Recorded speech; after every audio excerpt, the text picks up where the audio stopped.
اے نبی مکرم صلی اللہ علیہ وسلم، بے شک جو لوگ آپ کے ہاتھوں میں اپنے ہاتھ دے کر آپ سے بیعت کرتے ہیں، یعنی آپ کے مرید ہوتے ہیں، تو دیکھنے میں وہ آپ کے ہاتھوں میں ہاتھ دیتے ہیں، لیکن حقیقت میں وہ اللہ سے بیعت کرتے ہوتے ہیں اور وہ اللہ کے مرید ہوتے ہیں۔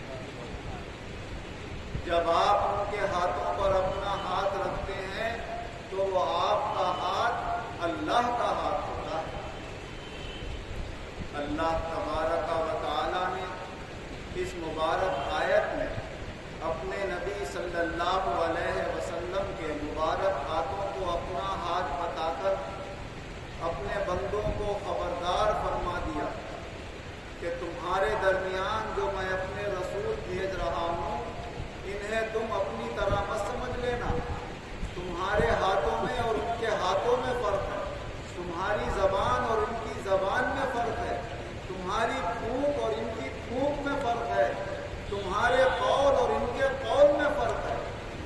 جب حضور نبی اکرم صلی اللہ علیہ وسلم نفل نماز بیٹھ کر پڑھ رہے تھے اور آپ کے صحابی حضرت عبداللہ آپ کے قریب آئے، سر پر ہاتھ رکھا، حضور صلی اللہ علیہ وسلم نے فرمایا کیا بات ہے؟ کہا یا رسول اللہ، میں نے سنا ہے آپ فرماتے ہیں کہ بیٹھ کر نماز پڑھنے سے ثواب آدھا ہو جاتا۔ کہا ہاں صحیح فرمایا، نفل نماز کھڑے ہو کر پڑھی جائے تو زیادہ ثواب ہے اور بیٹھ کر پڑھی جائے تو ثواب آدھا رہ جاتا۔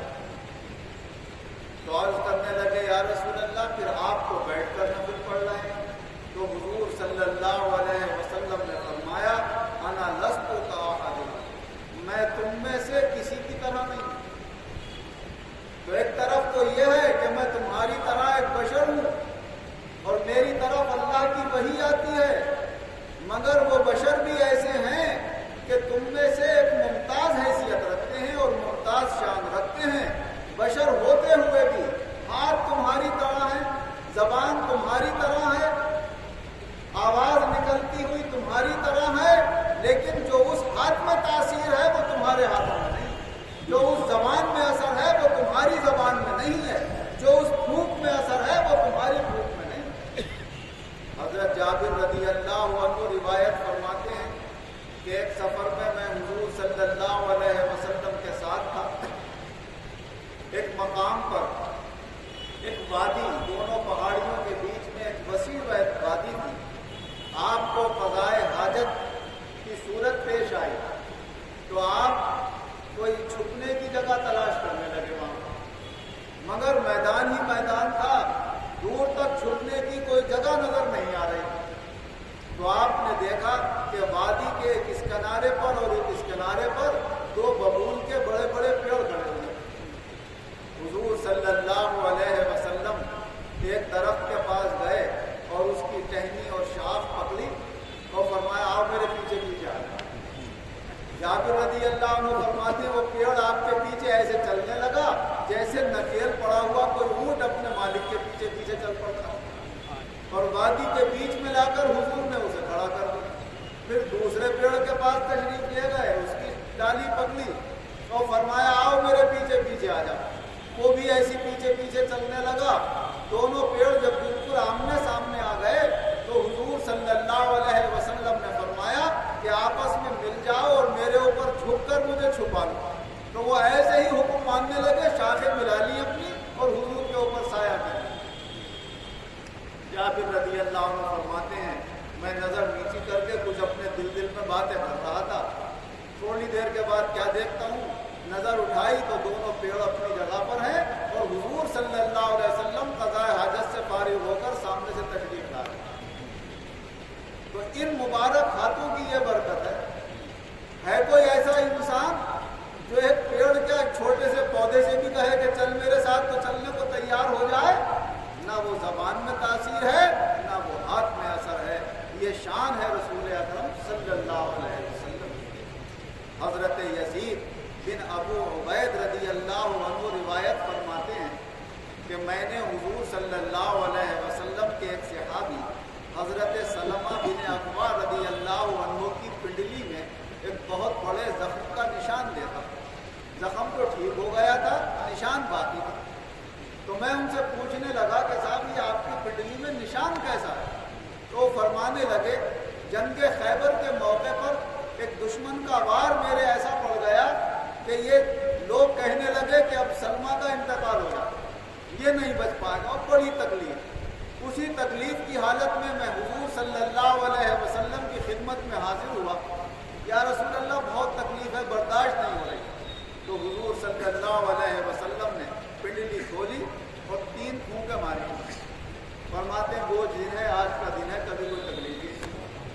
تو پھونک میں اثر ہے، زبان میں اثر ہے، ہاتھ میں اثر ہے، نگاہیں یہاں بیٹھے بیٹھے نہ جانے کہاں کہاں کا دیکھ لیتی ہیں۔ تو کون ان جیسا ہو سکتا ہے؟ ان کی تو شان بلند ہے، بڑی عظمت اور بڑا اعلیٰ مقام اللہ نے عطا فرمایا۔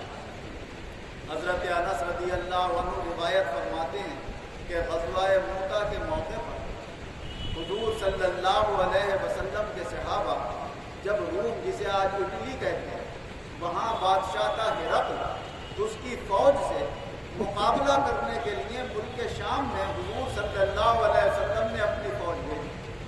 مسلمان کل 3000 تھے اور ان کی فوج 1,00,000 تھی۔ ملک شام میں آپ آمنا سامنا ہو گئے۔ حضور صلی اللہ علیہ وسلم مدینہ منورہ میں تشریف فرما، بڑی بڑی اعلیٰ ہستیاں اس جنگ کے اندر پہنچی۔ حضور کے منہ پہلے بیٹے حضرت زید بن حارثہ، حضرت علی کے بھائی حضرت جعفر ابن ابی طالب، بڑے اعلیٰ درجے کے حضور کے عشرہ مبشرہ میں سے جو صحابی ہیں، حضرت عبداللہ بن رواحہ، حضرت خالد بن ولید، یہ تمام اس کے اندر موجود ہیں۔ مقابلہ شروع ہوا۔ سب سے پہلے جھنڈا حضرت زید بن حارثہ رضی اللہ عنہ نے اپنے ہاتھ میں لیا، آگے بڑھے اور تھوڑی دیر میں شہید ہو گئے۔ کہاں ملک شام میں جنگ ہو رہی ہے، ادھر ان کی شہادت ہوئی اور ادھر حضور صلی اللہ علیہ وسلم صحابہ کے درمیان تشریف فرما ہے۔ آنکھوں سے آنسو جاری ہونے لگے۔ فرمایا بھائی زید شہید ہو۔ پھر جھنڈا لیا جعفر ابن ابی طالب نے، تھوڑی دیر لڑ کر وہ شہید ہوئے۔ حضور صلی اللہ علیہ وسلم نے فرمایا جعفر ابن ابی طالب شہید ہو۔ پھر کچھ دیر کے بعد حضرت عبداللہ بن رواحہ کی شہادت ہوئی۔ ادھر شہادت ہوئی اور ادھر خبر آنے سے پہلے ہی حضور صلی اللہ علیہ وسلم نے فرمایا عبداللہ بن رواحہ شہید ہو گئے۔ اور پھر جھنڈا لیا اپنے ہاتھوں میں حضرت خالد بن ولید نے، جن کا لقب ہے سیف اللہ۔ تو حضور صلی اللہ علیہ وسلم نے وہ لقب اسی دن عنایت فرمایا۔ یہاں بیٹھے بیٹھے آپ نے فرما دیا کہ اب جھنڈا اللہ کی تلواروں میں سے ایک تلوار نے اپنے ہاتھ میں لے لیا۔ سیف کہتے ہیں تلوار۔ اور پھر حضرت خالد نے ایسا مقابلہ کیا کہ بہت نقصان پہنچایا دشمن کی فوج کو، اور صحیح سالم اپنی فوج کو واپس نکال لائے۔ لڑتے لڑتے 8 تلواریں ان کے ہاتھ میں ٹوٹ گئی۔ تو یہاں پر بیٹھے بیٹھے حضور صلی اللہ علیہ وسلم ملک شام کا نظارہ دیکھ رہے ہیں اور وہاں کی خبریں دے رہے ہیں۔ تو نگاہوں میں وہ اثر ہے، زبان میں وہ تاثیر ہے، ہاتھوں میں وہ برکت ہے۔ ایسا برکت والا رسول اللہ تبارک و تعالیٰ نے ہمیں عطا فرمایا۔ اللہ ان کے اوپر ہمارا ایمان مضبوط فرمائے۔ ان کے اوپر ایمان ہی اللہ کے اوپر ایمان ہے۔ اللہ کہتا ہے انہی کا ہاتھ میرا ہاتھ ہے، ان کا فرمان میرا فرمان ہے۔ جو ما آتاکم الرسول فخذوہ وما نہاکم عنہ فانتہوا، جو میرے رسول تمہیں عطا کرے لے لو، جس سے منع کرے اس سے بھاگا جا۔ من یطع الرسول فقد اطاع اللہ، جس نے رسول کو مان لیا تو اس نے اللہ کو مان لیا۔ تو اصل میں محمد مصطفیٰ صلی اللہ علیہ وسلم پر ایمان لانا ہے، ورنہ اللہ کو تو سبھی مذہب والے مانتے ہیں۔ اللہ تبارک و تعالی ہمیں اپنے ذات و صفات پر بھی کامل یقین و ایمان رکھنے کی توفیق عطا فرمائے، اور اپنے رسول صلی اللہ علیہ وسلم پر بھی کامل یقین و ایمان رکھنے کی توفیق عطا فرمائے، اور اسی ایمان پر اللہ ہمارا خاتمہ عزت کے ساتھ فرمائے۔ آمین۔ الحمدللہ رب العالمین والعاقبۃ للمتقین والصلاۃ والسلام علی خیر خلقہ محمد وآلہ وصحبہ اجمعین۔ اے اللہ ہمارے گناہوں کو معاف کر، آئندہ گناہوں سے بچنے کی توفیق عطا فرما۔ پورے عالم کے مسلمانوں کی پریشانیاں دور فرما، جو بیمار ہیں انہیں شفا عطا فرما۔ ہمارے ملنے والے ان کے بھائی روحی صاحب بیمار ہیں، مولا ان کو بھی شفا کامل عطا فرما۔ اور جتنے بھی ہم لوگوں کے رشتے داروں ہیں چھوٹی بڑی کسی بھی بیماری میں مبتلا ہیں، ان بیماریوں کو شفا خوشی عطا فرما، ہمارے سامنے صاحب کو ہمارے مولا انہیں شفا عطا فرما۔ اے اللہ جو قرضدار ہیں انہیں قرضوں سے نجات عطا فرما، جو بے روزگار ہیں انہیں اچھے روزگار عطا فرما، جو برسر روزگار ہیں ان کے روزگاروں میں خیر و برکت اور ترقی عطا فرما، جو بے دین ہیں انہیں دیندار بنا، جو دیندار ہیں ان کے دینوں میں مضبوطی اور قوت پیدا فرما، سب کے گھروں میں چین سکون پیدا فرما، ہمارے رشتوں میں آپس میں ایک دوسرے میں ربط پیدا فرما، اچھے تعلقات فراہم فرما، خیر و برکت پیدا